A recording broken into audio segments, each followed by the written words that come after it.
We think about Everlaw as a truth-finding machine. Everlaw AI helps us do that better by helping you find the critical piece of evidence to tell the best story you can.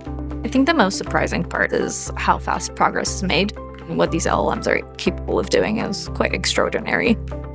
Generative AI has definitely jumped on the scene very quickly. It has different strengths and capabilities that are exciting. I think for us, it's that reading and writing, which is so core to legal work. When you use generative AI, it is both far more powerful and expressive, but also it's not always going to give you the right answer. It's not actually particularly close to a search algorithm. It's actually a lot closer to a person. While these models have improved a lot over the last few years, they're still not at a place where they're perfect. We work many hours behind the scenes to ensure that these models are producing well-written output that clients can actually use and iterate from. People are seeing that Gen AI can elevate the profession if used responsibly. We knew we needed a framework in place. At the core of Everlaw's approach to building LLM tools are our Gen AI principles: control, confidence, and transparency. We have a great group of engineers and designers and product leads working on this, and having that sort of expertise is so important to getting the best outcomes with the product. And then it's not just about having a great team, it's about putting in the work to make this a reality.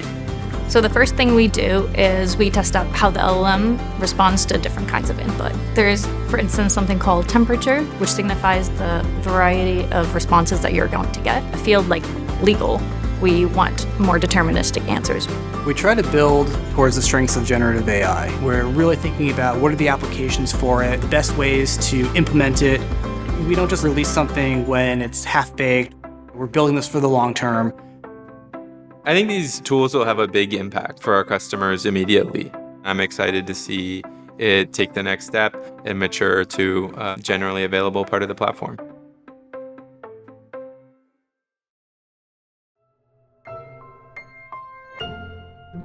Hello, and thank you so much for being here today. Welcome to our Everlaw AI Assistant virtual launch event.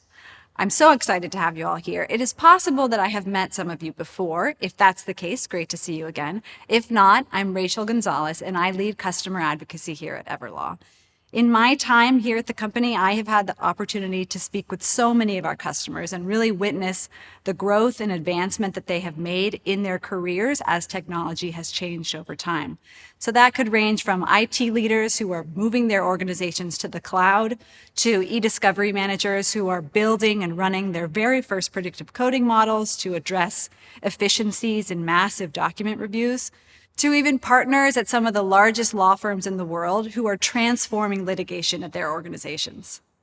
So I'm so happy to be here as we discuss the next step in the transformation of the legal practice.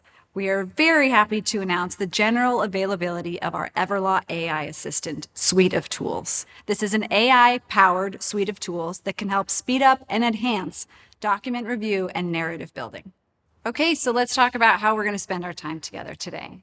First, we will hear from Everlaw founder and CEO, AJ Shunker, on Everlaw's philosophy to building generative AI tools and why you can act with confidence. He'll then give us a demo to talk about how this will impact your workflows. And finally, we will hear from some customers to talk through the impacts of this on their day-to-day work. Okay, let's talk through what you're seeing on your screen. On the right-hand side, you'll see a chat functionality. You are welcome to say hello, introduce yourselves, and chat amongst all of the attendees that are here today. You'll also see a docs section where we'll have relevant information related to today's content. And finally, there will be a Q&A tab. You are welcome to send questions in of us today. If we don't get to them live, we will try our best to follow up with answers afterwards. But I will address the number one question you probably have on your mind, which is, will this event be recorded?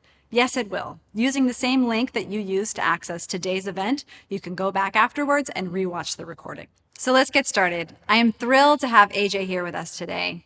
AJ, thank you so much for joining us. Hey, Rachel. AJ, you've been thinking deeply about the application of technology to the legal profession for over a decade, but I know that things started earlier than that for you. So you studied applied mathematics and computer science at both Harvard and UC Berkeley. So I have to ask you, what gets you excited about the application of generative AI to legal technology? Thanks, Rachel. Great question. Yeah, so my career has been around providing access to technology to practitioners in the law. And one thing that you see pretty quickly, there is no silver bullet for solving these problems. You need a whole toolbox of solutions. And what's really compelling about generative AI is that it stands out as a really powerful new addition to this toolbox, which has the potential to solve a wide variety of problems. And ultimately, we think this is going to potentially help you do your job better, get better outcomes, and also provide greater access to the law. Okay, well, thanks. I'll let you take it from here. Thanks, Rachel. All right, so let's dig into the impact Gen AI is going to have on litigation. And we'll talk also about how Everlaw is integrating Gen AI technology into the platform. So the first thing that we feel pretty strongly about is Gen AI is going to change litigation. It's going to have a big impact, but it's not going to replace practitioners. It's going to augment how they work. And it's not going to be one single killer feature where you go to this one place to get all of your answers. It's going to be integrated into every step of the process, all the way through the entire life cycle of a litigation. Fundamentally, we do think it's going to help you find better needles in your haystack and find them faster. And it's going to help you tell more compelling stories at the end of the day. But it also has to be used responsibly. Like any powerful tool, there's opportunities and there's concerns and risks. So I want to talk about how we're addressing those things, right? So Everlaw as a company has a set of generative AI principles, and these are our commitments we make to our customers when they use our Gen AI tools. I want to start with the two basic principles that I almost consider table stakes now. The first one is privacy and security, right? So we know that your data is extremely confidential, right? You have a responsibility to your clients to keep it secure. And as a company, Everlaw has been, very forward-thinking about security in general, whether it's our certifications, SOC 2 and SOC 3, and ISO 27001, 2717, Cyber Essentials Plus in the UK, FedRAMP for our federal customers, you name it. And so our commitments there are the same commitments we have here, right? We're going to validate and vet the vendors we have for these tools like we would any other vendor and hold them to the same standards and hold ourselves to the same auditing and testing practices that we have. But there's two key additional guarantees that we make to our clients here because of the specific concerns around how Gen AI can be used. So number one, first guarantee is your data will never be used to train a model. And number two, any provider we use will have a zero data retention agreement with them, which means that when we send your data to them with the request, the data will be deleted as soon as the request is returned. It's not going to be kept around for auditing purposes. It's gone immediately. And that really reduces the exposure you have to some kind of exfiltration risk. So that's on the privacy and security side. And those guarantees give you some comfort that your data is going to remain secure. The second core principle is control, right? And the idea here is that you're in charge. You get to decide when you're going to use Gen AI, on what cases, and with what users. Your users will be able to always know when they're interacting with Gen AI through visual cues. You're also going to know what models we're using. We're happy to share with you our points of view on foundation models and how they're applied in Everlaw. So those are the two kind of table stakes foundational principles. The third principle is the most interesting one, in my opinion. And it's around how we ensure that your team and your users have confidence in using our Gen AI tools. And so building confidence in a tool like this is actually challenging, right? We've all heard about some of the embarrassing gaffes people have experienced in using these tools in the wrong way and some of the pitfalls that are possible. So we build confidence through a series of 4 integrated steps, right? So the first thing that we do is that all of our product experiences using Gen AI are designed to play to the strengths of the underlying LLMs while staying away from some of their weaknesses. And I'll get really concrete about what I mean there. The second thing is all of our experiences are deeply embedded in the existing workflows your users are already in. All they should have to do effectively is click a button to get a reliable answer. The third thing is we want to work with you and your teams to change their mental model about how they interact with these tools because they are fundamentally different from other technology tools you might have available. And the fourth thing is we also want to ensure that any results you get from a Gen AI tool are immediately verifiable on the platform. So you can actually check their answers to gain confidence, right? And so I'm going to get into each of these 4 steps on the path towards building confidence with your team.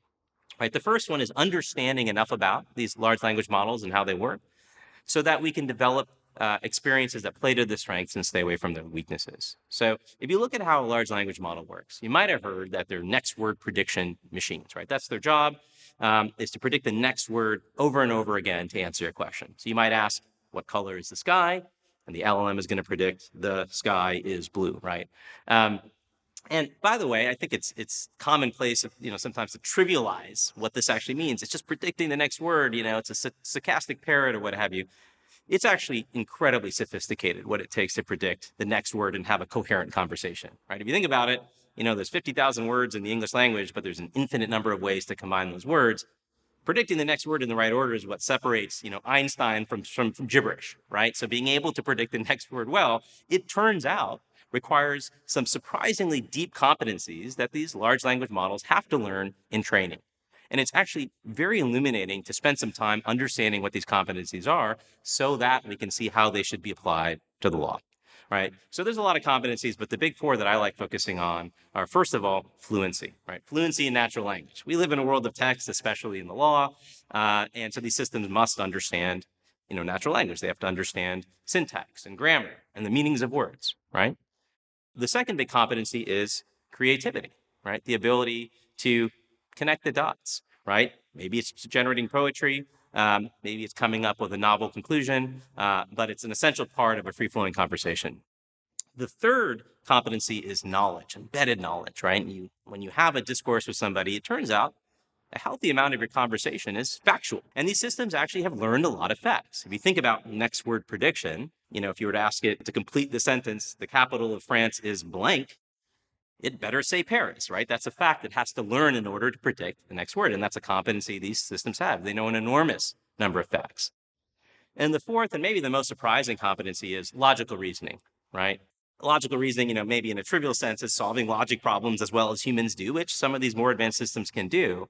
But it actually means something a little deeper, right? It means that a sentence should be coherent from beginning to end, right? And a paragraph should consist of sentences that flow well together. And an entire conversation should make sense, right? And so the ability to reason is essential to have this kind of discourse. And these systems do evince this kind of reasoning.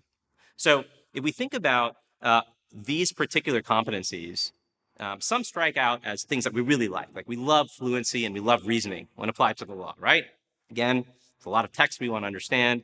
The more reasoning ability we can bring to bear, the better in terms of putting together good arguments.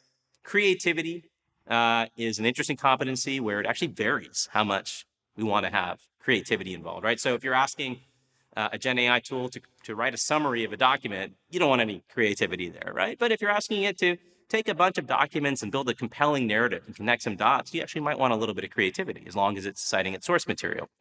So you can think about creativity as being on a slider and us being able to control the slider, which we do. Now, the last competency here is knowledge, and I think that's the most interesting one, right? Knowledge is this understanding of facts and ability to regurgitate facts, right? And I mentioned these systems have learned a lot, right, in their training. And it turns out that this kind of knowledge is actually how many people actually interact with large language models. It's one of the primary use cases is this factual understanding. And so, for instance, if you're going to Chicago, you might ask a Gen AI tool to give you a history of the 90s Bulls. You might ask it to tell you the top 10 things to do in Chicago, right? And it'll give you good answers because it has a lot of training data on these questions. And the questions aren't particularly precise. And by the way, the stakes are pretty low, right? So as long as it gets the major gist of these things right, you're not going to be too upset if it leaves out, like the number 9 best thing to do in Chicago. But this is relevant because the way these systems work, when you're asking them for factual information, they don't have a database of facts to consult. That's not how they work. Any factual information they have is actually embedded statistically in the model itself, which is basically, a giant spreadsheet of 1 trillion numbers. And so these systems don't really know right from wrong. And all they're trying to do is predict the next word, and hopefully the next word is factually correct. If there's a lot of training data, the questions are pretty high level, it's most likely going to be the case. But what if you're in an environment where the questions are very precise, where there may not be a lot of training data, or a slightly incorrect word might actually be very different in terms of meaning. And also an environment where the stakes are really high, where a mistake is not just, hey, I can't do the ninth best thing in Chicago, but I might get the facts of the case wrong, right? I might get the case law wrong. That's the environment we work in the law, right? It's not a low stakes environment with general questions. It's a high stakes environment with very precise questions. And so for that reason, we don't think we should use large language models for their knowledge of the law.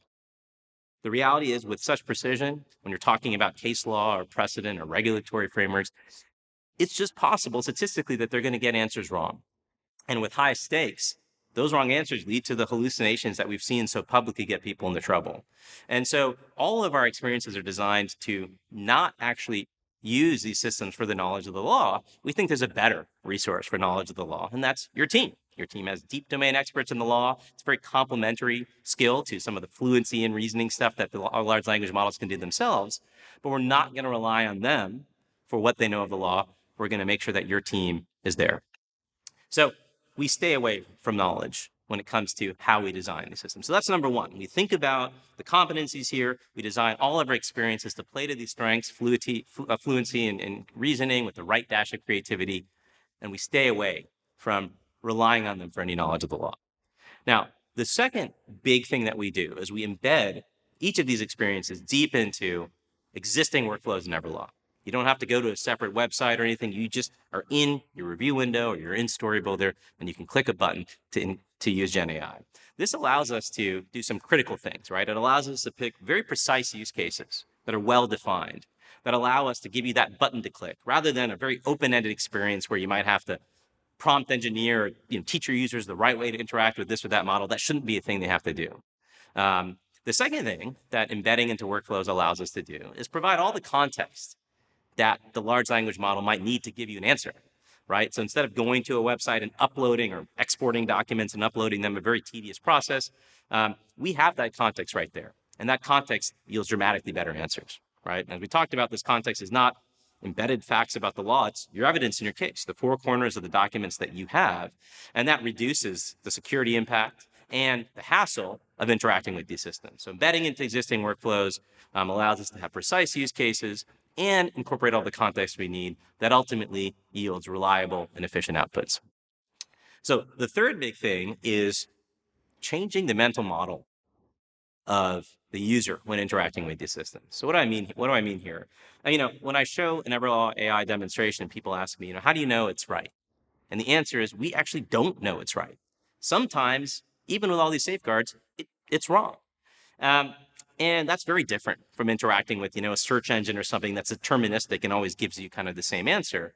But that doesn't disqualify using these kinds of tools. The analogy I like to give here is, if you think about, imagine there's a cancer detecting AI, right?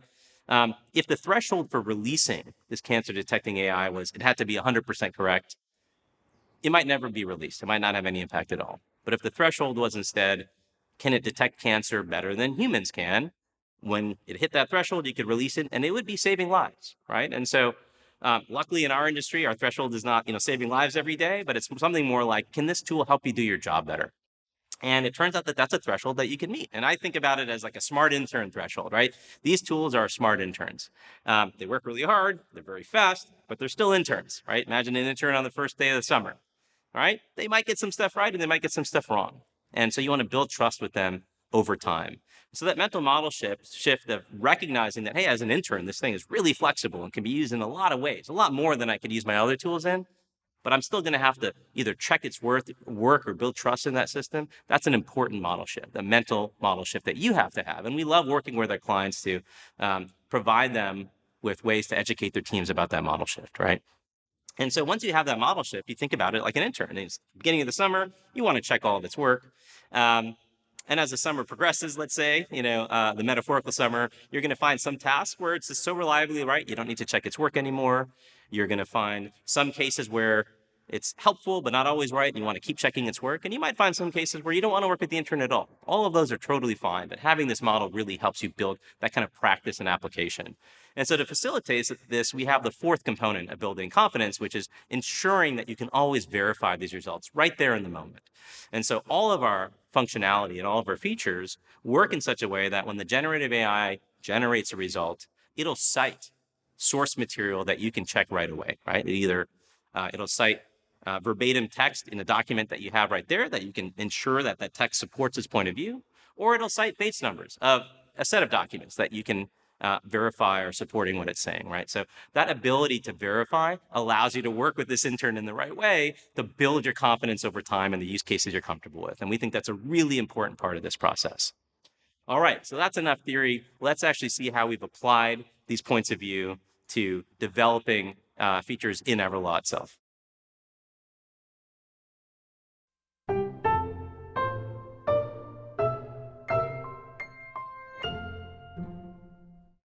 All right, let's jump right in with a demonstration of Everlaw's Gen AI capabilities. So we're going to start with the Enron database, which you might have heard of. Actually, I'm just kidding. This is a different database, which I'm very relieved to talk about.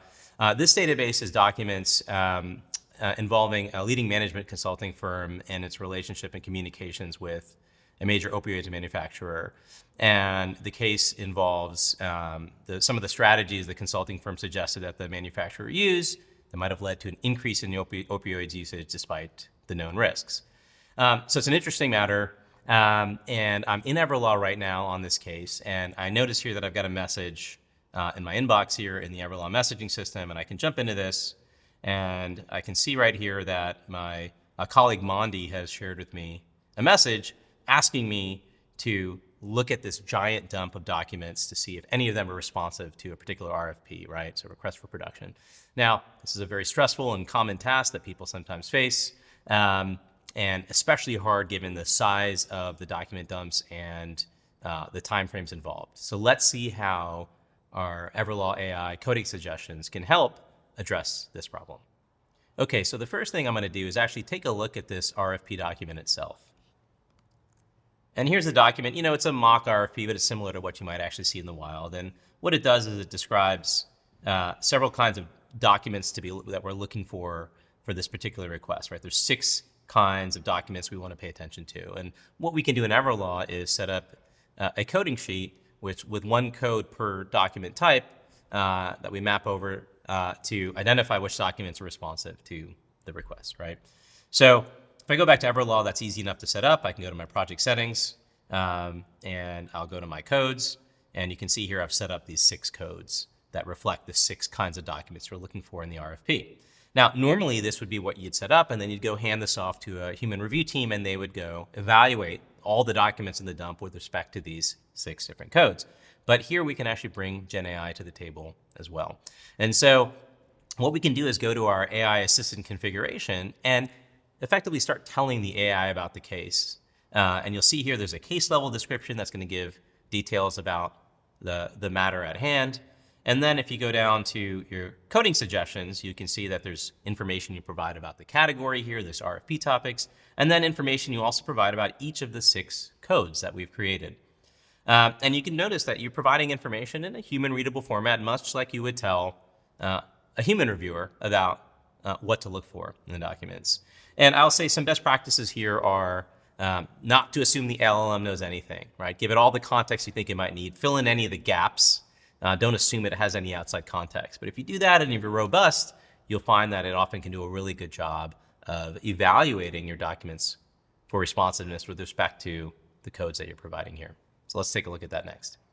All right, so the way we apply these coding suggestions is let's find a batch of documents to run them on. So we'll go back to the home screen and I'm going to open up this sample binder to run the coding suggestions on. And of course, this is a small sample to show for a demo, but you can actually run these coding suggestions on hundreds or thousands or tens of thousands of documents if you choose. So I'll go to batch here and I'm going to generate coding suggestions for this set. I'm going to add the coding suggestions column to my results table view and I'm going to go generate. And what this is going to do is feed each of these documents to the large language model, provide all the context that we just showed about the coding rubric, and then have it evaluate each document with respect to responsiveness for each of those codes. So this task is started, it's running behind the scenes, it's right in my workflow here in my results table, and it's going to farm these requests out. And you'll see slowly that documents are, these coding suggestions are filtering in here. Right, so we'll let it run for a little bit as it's actually going through these documents to make these coding suggestion determinations. Now we do this in parallel and we have a lot of ways to speed this up, and you're going to find that it's actually quite responsive over time. So it's running on these documents, it's filling in coding suggestions, and what I can do now, because it's again deeply integrated into Everlaw, is I can interact with these coding suggestions. So the first thing I might do is filter down by coding suggestions. I'm going to say suggestions yes, any of, and I'll pick financial analyses and marketing and sales strategy, and we'll filter down to these particular suggestions. So it's going to show me the documents that have these suggestions, and I can see them right here in the results table. And the next thing I can do is dig into them. Okay, so now that we've done some filtering, let's actually take a peek at an individual document. So I'll pick this document here. And this is opening up the document in Everlaw's standard review window. And so you can see again how these experiences are just deeply integrated into the platform itself. So I'm going to take a look at this particular document, developing a path forward for market access.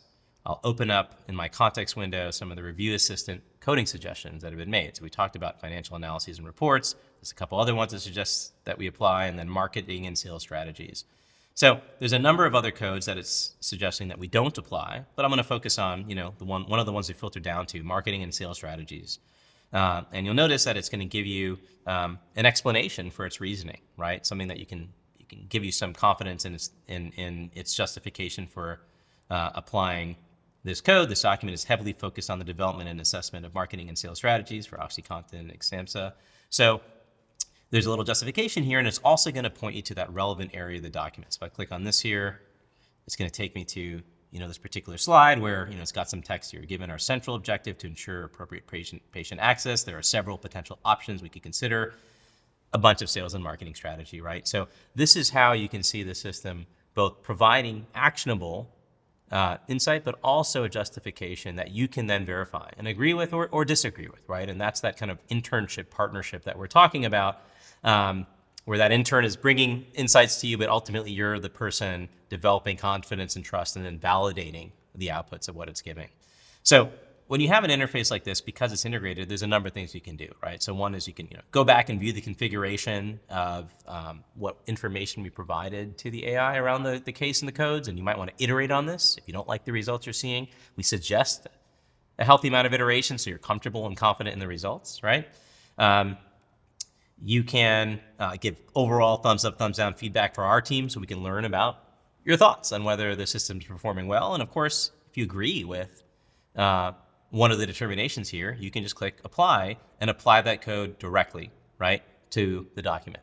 So you can see how integrating this Gen AI workflow can improve your experience, right? It can reduce the stress around these tight time constraint deadlines. It can improve the quality and depth of your understanding and help you test against human protocols and reviewers and really get you a jump start on finding the critical evidence in your case. In our experiments, we've seen that the system can perform quite well given the right context and information. We see precision at 0.6 or higher. We see recall at 0.8 or higher. These are competitive to or even surpassing human review performance. So we think there's a lot of potential here. But we also know this is a new technology, and there's going to be significant variance based on the nature of the case, the context you provide, the size of the evaluation set. And so we encourage you to experiment with it. And we want to be your partner in figuring out the right way to use this kind of tool to augment and improve the review process. All right, now we're done with that. Let's get back to the home screen and see if there's any more work for us to do here.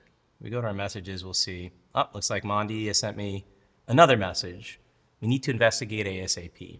So there's a couple of particular questions she has for me. What's going on with Tarjanique, this attached search, and then what's the cluster of people around Tamar and Xshang, what were they talking about? So this is another common and difficult, stressful request here. We've got some very specific topics, and this is less about doing high-level codes, but more about doing a deep dive into the contents of these documents. If I open up the search here, you'll see, look at these pages. There's a lot of pages for these documents. This can take many hours to sort through and figure out what's really relevant here. So let's bring AI to the task again. So what I can do here is batch generate descriptions and summaries for these documents. I'll also go ahead and batch generate topics for these documents here. And you'll see actually the system going through these documents and generating these summaries right in line for me to take a look. Now what's exciting about this is I can use it in a lot of ways, right? These summaries are visible to my whole team. We all can benefit. I can use them to just give me a high-level overview or show me where I should spend more time with a deep dive. And so you can see here, these are all filtering in here, these descriptions and topics, really relevant information for me. for all 40 of these documents. So let me open up this 112-page document here and take a deeper look. So I'll open up this document. It's a lot to look through.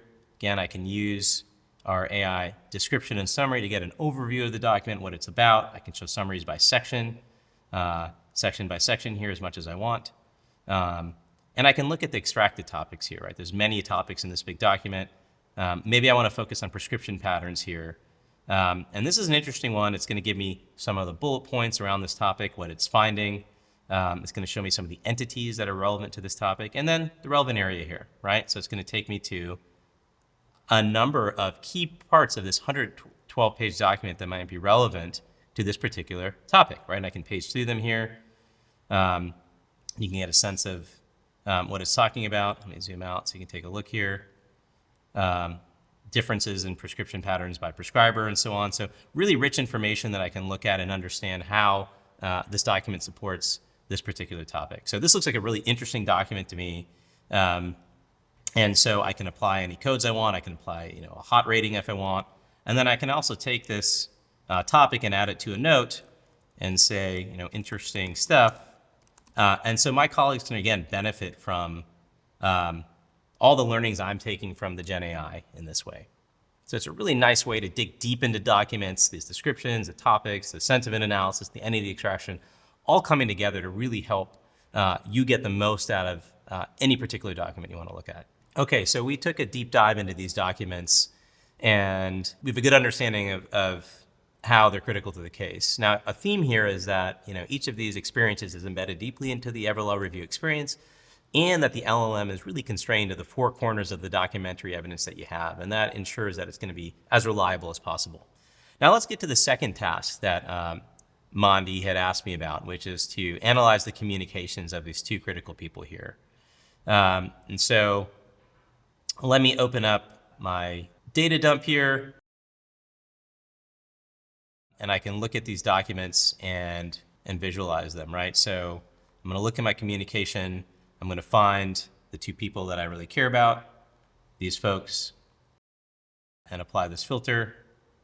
And then we can go jump back to the results table. And what you've noticed here is I've integrated into our communication visualizer, our data visualization system.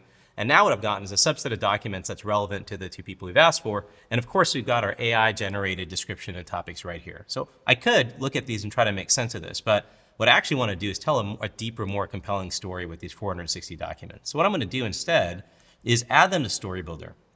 And Storybuilder is our tool for creating narratives, right? So if our review platform focus is on taking your haystack and finding needles, Storybuilder is about taking the needles you found and constructing a narrative.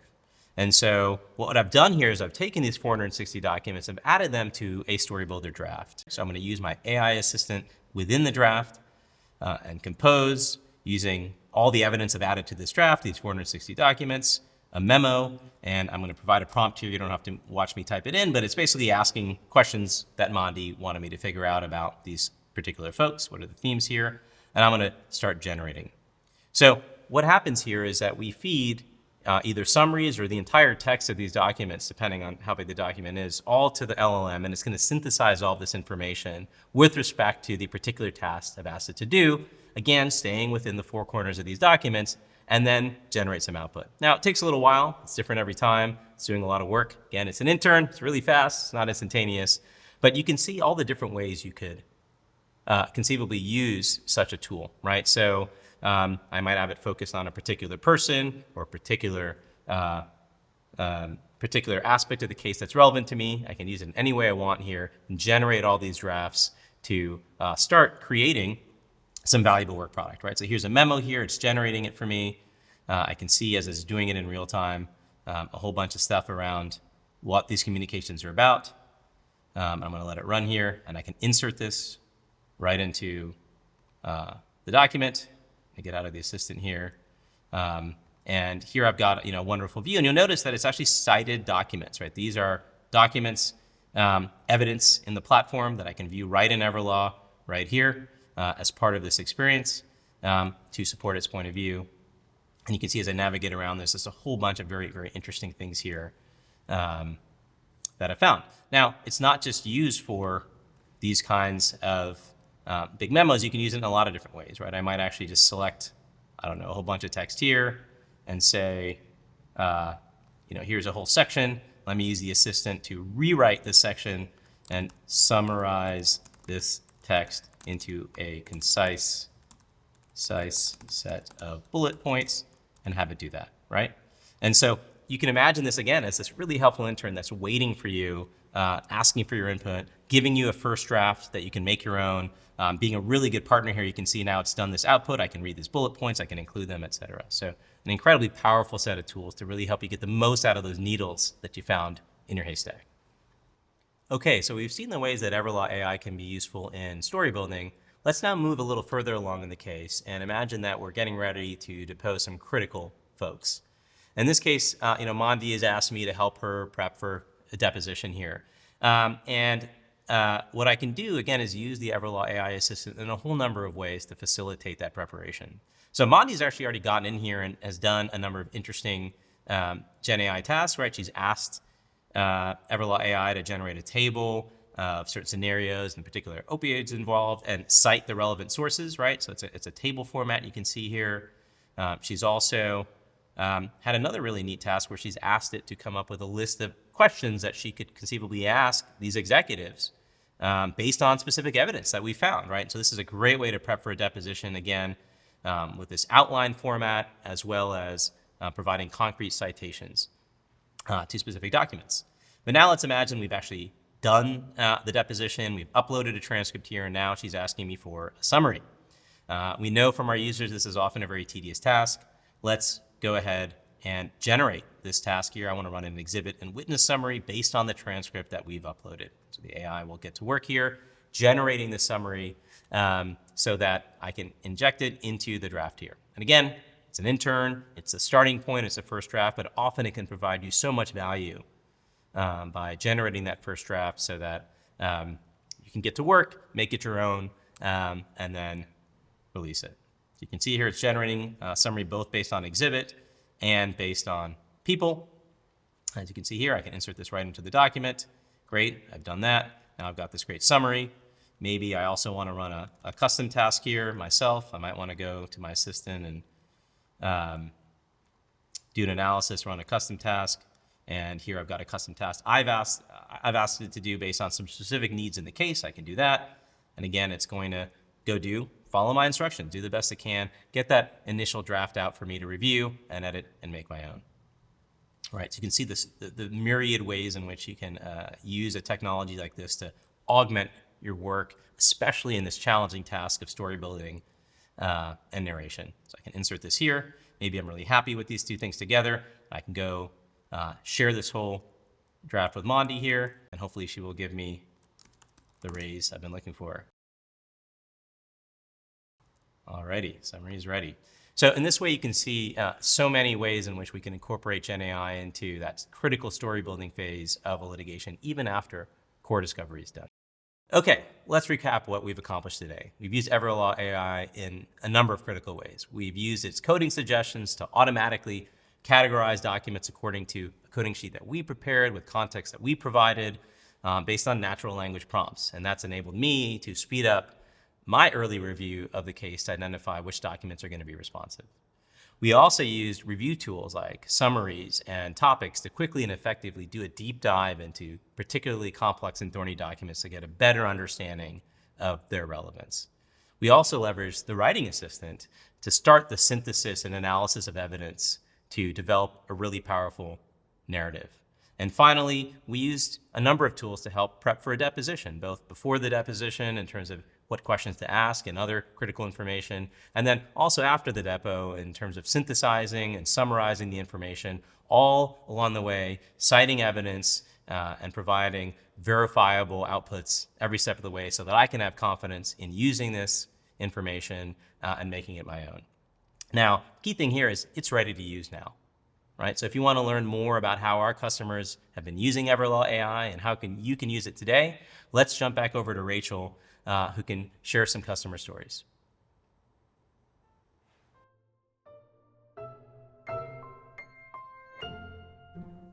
Great. So thank you so much, AJ. You've explained to us the theory behind the technology. We've seen what it looks like on the screen. And now we're getting to my favorite part, which is hearing from our actual Everlaw customers about how this is impacting their day-to-day life.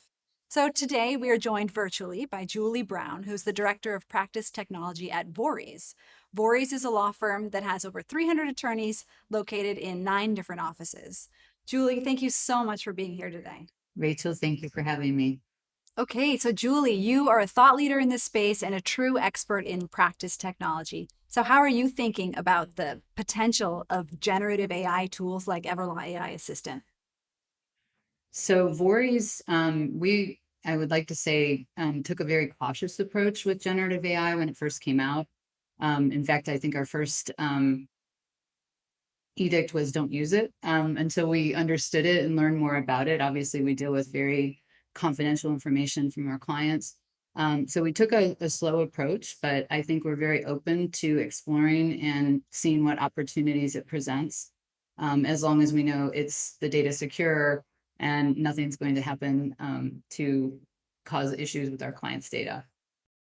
Okay, thanks for sharing, Julie. So you've been an active member of our beta program over the last year. Where have you seen the most success? I think the most success has been having the generative AI assistant help with creating content, basically reviewing documents and then providing insights and information about those documents. Oftentimes the generative AI can come up with perspectives or ideas that we may not consider just reviewing documents individually. So you have a really developed sense of how Voorhees is thinking about generative AI. How would you say that that aligns with Everlaw's approach? So Voorhees' approach on generative AI is to first understand it, understand the capabilities, and then explore and determine how well it can help, either from an efficiency perspective or improving our work product. Everlaw's approach to generative AI has been so refreshing. I think they've also taken a very cautious approach to ensure that it's accurate and it's giving the best results we can expect. And I appreciate the conservative approach to developing the tool. Julie, thank you so much for being here today. We really appreciate it. Well, thank you so much for having me. It was a true pleasure. All right, well, I'm excited for our next guest. Steve Delaney is the Director of Lit Support at Benish. Now, I have known Steve for a long time because he's a longtime Everlaw user, so we've talked many times in the past. Now, Benish is a large and growing law firm, but they have a lean e-discovery team. So if anyone understands the need for people, processes, and technology, it's Steve. So Steve, thank you so much for being here with us today. Thanks, Rachel. It's great to be here.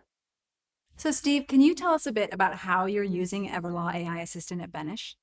For the coding suggestions, we are focusing initially on low-value cases where there's an economic pressure to keep the cost of review to a minimum. And we figured that was the best way to test that feature. And so far, it's been going very well. And another use case that has come up quite a bit, actually, is when we are in crunch time and they're in the middle of depositions and the other side serves an 11th hour production and you need to get very quick insight into what's in that production, and you need to be able to, report on, up the food chain to the partners, et cetera, and say, this is what's in here. And prior to having AI, you would assign attorneys and review this stuff as fast as possible.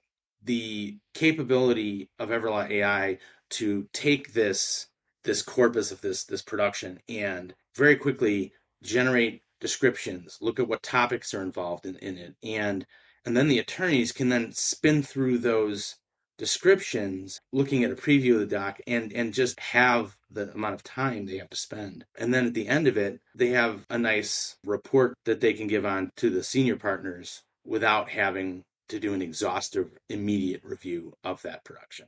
So I found that to be a huge benefit. That makes sense. I know you're really also thinking about how to scale these tools. So can you tell me a little bit about how you're doing that? So when you're using coding suggestions or really any of these AI tools, you don't want to be really applying the process across all your documents in every reiterative step, because you want to be able to refine those results. You want to get the best results you can. And the most efficient way to get to that result is to start with a very small batch of a random sample where it applies right away, and then you can have attorneys look at the results right away, and they can determine, yeah, this is really working, or maybe 8 of the 10 codes that I apply this to are great, but maybe we need to tweak this one prompt or that prompt. And then they do. And then we reapply it to the same sample to see if it fixes the problem. And if it does, then we go to a larger sample. And we keep doing this, keep revising, keep improving. It goes pretty quickly, especially if you can get engagement from the attorney on this and you can be working kind of in real time on it. And then eventually you get to a point where you trust it enough, you think you've got a really good set of prompts, and you apply it across all the documents. And now you've only had to apply it across all the documents once, as opposed to if you were a little less disciplined about it, you might have applied it across all the documents 2, 3, 4 times. So this way it saves you time and resources. And then I have to ask, Steve, what would you say to those who are interested in Gen AI but haven't yet taken the leap to start trying it out? If you're interested in it and haven't had a chance to try it out, I suggest that you get a test database going with just some documents that you have. Nothing, there's no pressure, there's no client effect on this, and just look at how it works. And I think you're going to find that it's a lot easier than you might imagine. Don't hesitate to try it. I think where you need to be cautious is in how you use it, that you make sure you're using it in a way where you're doing your due diligence and you're making sure that you're vetting the results and doing a good process. But I think that you would use a good process. You would want to be using a good process no matter what tools you use. I think AI is something that's really going to give you an advantage in discovery over anyone who's not using it. Thank you, Steve. So great to see you. I hope to see you again soon. Oh, Rachel, it was my pleasure, and good luck with the rest of the launch. So we have here today with us Jason Thomas. Now, Jason is the Chief Information Officer at Cole Scott Cassane, and CSK is Florida's largest full-service litigation firm. And Jason is someone who's been thinking about the future of generative AI and law for a while now. So Jason, thank you for being here with us today. Rachel, it's really good to see you, and it's really great to be here. Thanks for having me. Jason, I know that CSK really thinks about efficiency deeply, and that's a big measure of success for you. Can you tell me a little bit about the philosophy behind this and how technology fits into it? A lot of the stuff that attorneys have to do is, I would consider kind of a hassle or mundane or repetitive tasks, and I think we can use AI to automate those tasks. And if they reduce the amount of time that they're spending doing all these administrative tasks, they can spend more time doing stuff that they love and the practice of law and being able to do that type of work. And what about the benefits that you expect to see? We decided to do Everlaw AI beta because honestly, AI was picking up popularity, and we were already on the platform. We figured it'd be easy just to dive right in and start testing the features. It's really fast. It's very easy to get somebody trained and to learn how to use the tool, and we use it in a couple of our practice areas with very large, very complex type litigation, and that's where we really have seen the benefits of using the tool.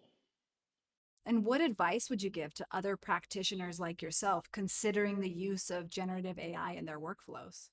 The advice I'd give to other legal practitioners is, everybody seems to have a tool these days, and everyone seems to have the best tool. I would definitely spend a lot of time in your research and evaluations. These companies, they're starting to realize that there's demand for more than just one specific thing that we want to do. So rather than have 10 pieces of software that are all AI and do different things, I would look and see if there's a platform or if you can find something that'll just like a one-stop shop for everything that you need to go. Because the last thing that any lawyer wants is another 3 platforms to log into to use to be able to get their job done. Amazing. Well, thank you so much, Jason, for joining us today. Hey, Rachel. Good talking to you again, and looking forward to seeing you at Summit. And last but not least, we have Greg McCullough here with us today. Now, Greg is an independent litigation consultant, and he is brought into cases involving complex fire litigation.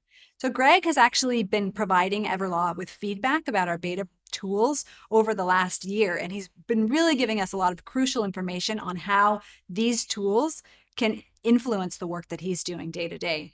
And the work that he's doing is very personal to people. Greg has been most recently working on cases involving the Maui wildfires that happened just about a year ago. So, Greg, thank you so much for being here with us today. It is so great to see you. Thank you. It's good to see you too, and very honored to be a part of this event. Okay, so Greg, I know that you've been working in the fire litigation space for quite a while, and that this is really personal to you, and you have deep empathy for those who have been impacted. Can you tell us a little bit about how you got started in this area?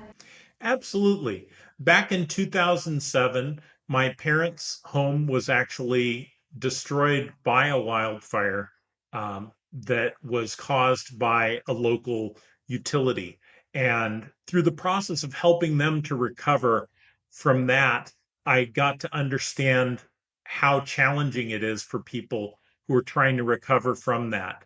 And I helped them with their litigation, ultimately started working with the lawyers who assisted them with their part, and have now started helping on a much wider basis to help people get back whatever they've lost. Of course, you can't get back the real loss, but having funds to rebuild your life does make a difference. And I've seen that firsthand. So I work literally day and night to try to help those people to get back what they've lost and move on with their lives, just like I did for my parents. So, yeah, I take it very personally.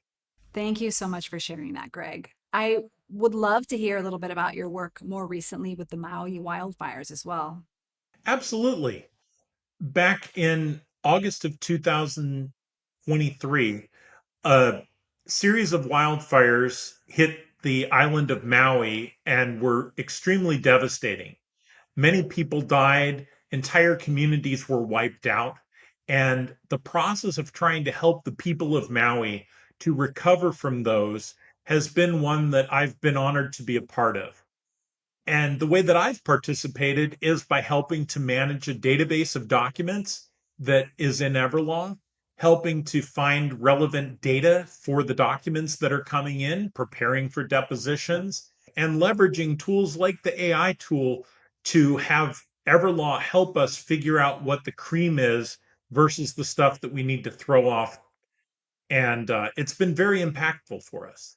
Greg, how would you say this compares to how this type of work was done in the past? So if you compare pre AI to my current workflow, before we would have to go through the documents and either leverage searches where we were looking for specific key terms in a document set, or leverage things like clustering to try to draw relevant comparative documents, or down and dirty, look at every document, which tended to be the way you ended up going. So you start at the top and you just start barreling through the documents to try to find the relevant pieces of information, learning along the way. So that was in the pre-AI world. Post AI world, now the first thing I do when I get one of these last minute sets is I throw it into AI. I tell AI to do as much as it can across that corpus of work, give me those descriptions. I throw that description into the Everlaw review window so that I can see it across the documents. And I start using that to help me identify which documents might be important or which pieces of information are being pulled out as far as relevant facts.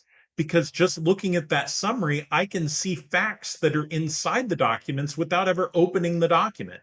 It's sort of like leveraging metadata, where you're learning a little bit about the document without opening the document. And if you've ever done large scale document review, the more you can learn about your documents without having to read them, the better off you are for getting through them faster and finding the most important information. And how do you see Everlaw impacting your practice in the long run? We have more data than we've ever had before to review tighter timelines than I've ever seen before, where we have cases that are going from the actual cause of action to trial within a much shorter timeline. And so we have deadlines that you cannot believe. And so even though there are people who are working literally 7 days a week, maybe certain people 18 or 20 hours in those days, we still can't get it all done. And so leveraging AI Assistant will help us to get the job done in the timelines that we have, because the timelines aren't going to change and the data is only going to increase. So the only thing we can do is to have the best tools and leverage them most effectively. And now I would ask you, what kind of advice would you give, and what advice have you already given to those that are still on the fence about using generative AI in their practice? When anyone asks me, what do I think about AI and what should I do? The advice that I give every single one of them is, number one, don't be afraid. AI is here, regardless of whether you want to believe it or not. AI is a part of our lives in ways that we don't even understand or imagine. So be willing to embrace it and leverage it for what it is. Going back to what AJ said, it's like having a little extra assistant that is working on your behalf. Don't be afraid to click the AI button and see what it says. It's not going to harm you. It's only going to give you information that you can then use to help make informed decisions and move your case forward. Greg, thank you so much for being here with us today and for sharing how this technology is transforming your work. Thank you very much for having me a part of this event. I've enjoyed it, and I look forward to more AI tools coming down the pipeline in the future. Well, hopefully you've all seen the impact of Everlaw AI Assistant, and you now understand our unique approach to development and can act with confidence. Now is the time to act. So if you're new to Everlaw, join us at everlaw.com or contact your account team and see how you can get started today. Thank you so much. Goodbye, everyone.